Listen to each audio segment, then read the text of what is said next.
ফ্লেয়ারের fountain pen. আচ্ছা, এটা unboxing হবে বুবলা? হ্যাঁ। তো বুবলা অনেক জোর করে টাকা নিয়ে ঠাকুমার কাছ থেকে এটা কিনে নিয়ে এলো, খুব শখের জিনিস ওর। তো তোমাদের কার কার আছে এরকম জিনিস দেখবে, ওখানে একটু ইঙ্ক ভরবে, ইঙ্ক ভরা নেই।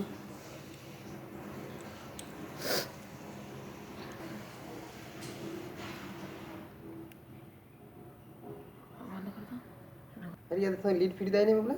হ্যাঁ দিয়েছে তো, একটু ওয়েট করতে হবে যে হাতে মনে হয় লেখা যায়।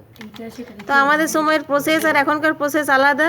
ওই যে ইয়ের মতন এই যে ইঙ্কগুলো সমেত ভরে দিল, নিয়ে এখন ওয়েট করতে হবে, ওয়েট করছে।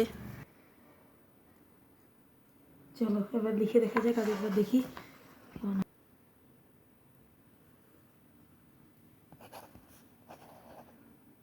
পারফেক্ট। তো